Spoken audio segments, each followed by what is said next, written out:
सभी अभ्यर्थियों को मेरा प्यार भरा नमस्कार। तो कैसे हो आप लोग? आशा करता हूँ आप सभी स्वस्थ होंगे, मस्त होंगे। तो आज के इस वीडियो में हम चर्चा करने वाले हैं एसएससी जीडी की ऑफिशियल आंसर की के बारे में, यानी कि आपकी ऑफिशियल आंसर की है वो कब जारी होने वाली है, और जब आपके पास आंसर की जारी हो जाएगी तो आपको क्या करना है, वो सारी चर्चा हम करने वाले हैं। साथ ही मैं आप लोगों को बताऊंगा कि नॉर्मलाइजेशन में आपको कितना फ़ायदा होने वाला है, कितना आपको नुकसान होने वाला है। इसके बाद में हम इस वीडियो में चर्चा करने वाले हैं, अगर आप उस कट ऑफ के दायरे में आ रहे हो जो मैंने आप लोगों को बताई है, तो आपको ये मान के चलना है कि पीईटी और पीएसटी की तैयारी है वो कैसे करनी है। वो सारी बातें मैं आप लोगों को इस 5 से 7 मिनट के वीडियो में समझाने वाला हूं। तो वीडियो को आपको ध्यान से समझते हुए देखना है ताकि आपका कन्फ्यूजन है वो सारा दूर हो जाए। सबसे पहले देखो बात कर लेते हैं अपने पास कि एसएससी जीडी के पद कितने थे। एसएससी अगर अपन बात करें एसएससी जीडी की तो कितने पद थे भाई, आप सभी को पता है। इसमें अपने पास 25,000 प्लस पद थे। अब ये जो पद अपन ने बताए हैं, इन पदों पे ऐसा तो है नहीं कि एक ही भर्ती है, तो इसमें अपने पास एसएसबी भी आ जाती है, इसमें अपने पास सीआईएसएफ भी आ जाती है। इसके अलावा अगर अपन बात करें तो अब बीएसएफ आ जाती है, बीएसएफ हो गई है, आईटीबीपी हो गई है। तो ये आपके पास सारी पदें हैं जो उन पे अपने पास इन पदों में क्या है, यहाँ पर अपने पास पद है वो नियुक्त किए जाएंगे आप लोगों को।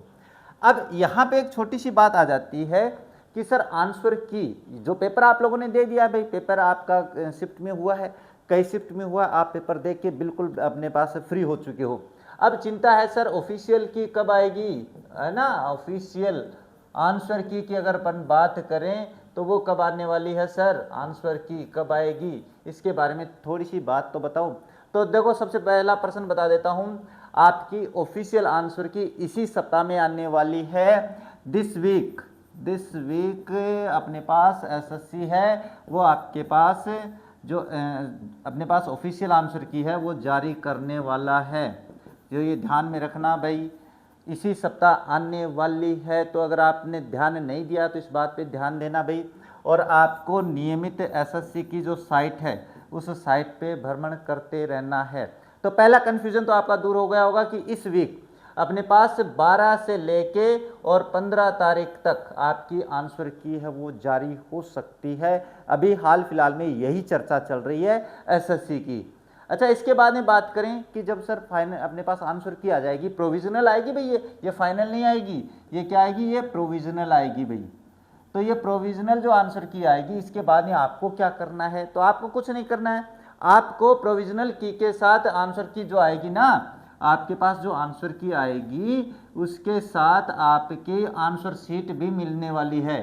आंसर शीट जानते हो क्या, तो जो आप लोगों ने आंसर शीट की बात कर रहा हूँ, जो ओएमआर शीट आप वहाँ से भर के दे के आए थे ना, उसकी कॉपी मिलने वाली है। तो आपको करना क्या है, इस आंसर की से आपको अपने ये आंसर क्वेश्चन से इनको मिला लेना है। मिलाओगे तो आपको पहले सही जो जितने भी यानी आपके जो करेक्ट आंसर है, आपके जो करेक्ट आंसर है उनसे वो काउंट करना भाई, आपको ये काउंट कर लेना है। और जो अपने पास रॉन्ग आंसर है यानी आपने गलत कर दिया है उसको भी काउंट कर लेना है। और इसके बाद में इन दोनों का जो एवरेज है नेगेटिव मार्किंग वाला निकाल कर आप देख लेना। आप जब देखोगे तो ये आपके पास जो अंक होंगे ना, अंक जिनको बोलते हैं, है ना, अंक बोलते हैं इनको भाई, तो ये आपको मिल जाएंगे भाई। अंक का मतलब क्या होता है सर, तो इसके बारे में छोटी सी बात बता देते हैं। अंक का मतलब होता है जैसे आंसर की जारी हुई, आपने अपने आंसर्स मिलाए और आपने नेगेटिव मार्किंग घटा दी और आपके बन गए 112। तो ये जो 112 अंक बने हैं, या 120 बना देते हैं अपन, ज़्यादा बनाएंगे भाई, आपके 120 अंक बने हैं। अब ये जो अंक है ना, ये आपके पास क्या है, ये आपके अंक है भाई। ये अंक क्यों है, क्योंकि इनमें फेरबदल हो सकता है। फेरबदल होने का मतलब समझते हो क्या होता है, कि नॉर्मलाइजेशन में, है ना, ये अब आ जाते हैं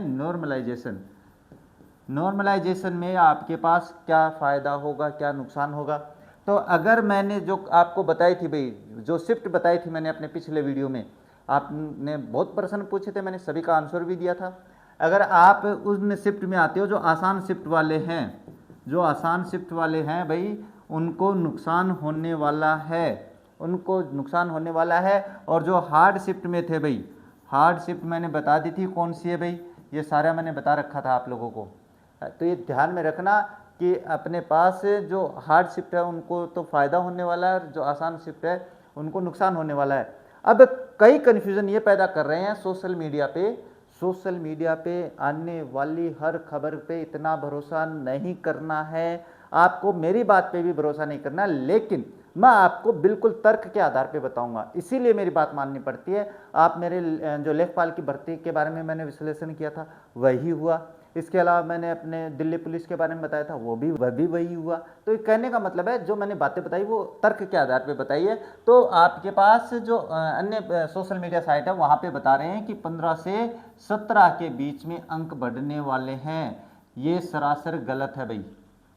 तो हार्ड शिफ्ट वालों को घबराने की आवश्यकता नहीं है और आसान शिफ्ट वालों को ऐसे खुश हो जाने की आवश्यकता भी नहीं है भाई। देखो मैं चाहता हूँ सब चयन सभी का हो, लेकिन दायरा अपना अपना है भाई। ऐसे तो है नहीं कि 25,000 में 25 लाख लोग समा जाएंगे, ऐसा तो होना नहीं है।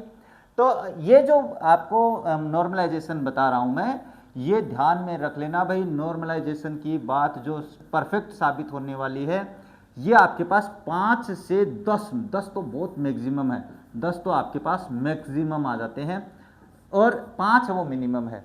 तो जो हार्ड शिफ्ट वाले हैं उनको केवल 5 अंक का नुकसान होने वाला है, केवल 5 अंक का नुकसान होगा। और जो आसान शिफ्ट है ये मैं बता रहा हूँ अपनी जो मध्यम है, ये इनको प्लस होने वाला है और ये इनका नुकसान होने वाला है। तो ये आसान शिफ्ट में जुड़ जाएंगे, नुकसान शिफ्ट में से आसान शिफ्ट में से तो घट जाएंगे, हार्ड शिफ्ट में ये जुड़ जाएंगे। ये आपका नॉर्मलाइजेशन में रहने वाला है भाई। तो अब आपने इतना कर लिया भाई, तो आपके रो अंक आप लोगों ने देख लिया भाई, है ना। आपने रो अंक देख लिए और जो कट ऑफ मैंने बताई थी आप उस दायरे में आ रहे हो। तो आपको फिजिकल की तैयारी कैसी रखनी है ना। पीएसटी और पीटी के बारे में बात कर लेते हैं। अब उनके बारे में बात करें तो देखो मैं बता देता हूँ, सीधी सी बात बता देता हूँ। जो पुरुष कैंडिडेट है उनके लिए अपने पास पीईटी में, पीईटी मतलब फिजिकल एंड्योरेंस टेस्ट होता है, जिसमें आपको क्या करना है, जो मेल है उनके लिए जो रनिंग रखी है उसको ध्यान में रखना है भैया। आपको रनिंग बहुत मायने रखती है आप लोगों के लिए। और रनिंग कितनी है आपके पास, 5 किलोमीटर का दायरा पूरा करना है 24 मिनट में भाई। तो ये थोड़ा सा भारी है आप लोगों के लिए। महिलाओं के लिए 1.6 किलोमीटर की है और ये आपके पास 8 मिनट में है भाई। तो ये आपको ध्यान में रखना है, 8.5 मिनट है भाई, है ना। तो ये 8.5 मिनट में आपको कंप्लीट करना है। इसके अलावा बाकी सारी जो अपने पास ऊंचाई वगैरह है, इसके बारे में अगर मैं बताऊं तो आपकी जो पुरुष है वो आपके पास 170 सेंटीमीटर की हाइट होनी जरूरी है। इसके अलावा एसटी में 162 की है भाई, एसटी में 162.5 सेंटीमीटर की हाइट है। लड़कियों में अगर मैं बात करूं तो ये आपके पास 157 सेंटीमीटर की उनकी हाइट होनी जरूरी है। तो ये अपनी कुछ बातें हैं। अपने पास सीना वगैरह है, लड़कियों के लिए तो लागू होता नहीं है, लड़कों के लिए है, तो वो आपको ध्यान में रखना। जो मुख्य बात है ना आपको पीटी और पीएसटी के लिए सबसे ज़रूरी है आपको ये कंडीशन कंप्लीट करनी है। इसके बाद में मान के चलो नॉर्मल सा हो जाता है, लेकिन ये आपको ज़रूर करना है। तो बस यही मेरा उद्देश्य था कि मैं आप लोगों को बता दूं कि आपको कैसे क्या करना है। आपकी नॉर्मलाइजेशन के बारे में मैंने बता दिया है, इससे ज़्यादा कुछ नहीं होने वाला है। तो ज़्यादा आस भी मत लगाए रखना और ज़्यादा निराश भी मत हो जाना। तो बस आज के इस वीडियो को इन्हीं शब्दों के साथ कंप्लीट करेंगे। मिलेंगे आप लोगों से अपने नेक्स्ट वीडियो में, तब तक देखते रहिए हमारा चैनल। जय हिंद, जय भारत।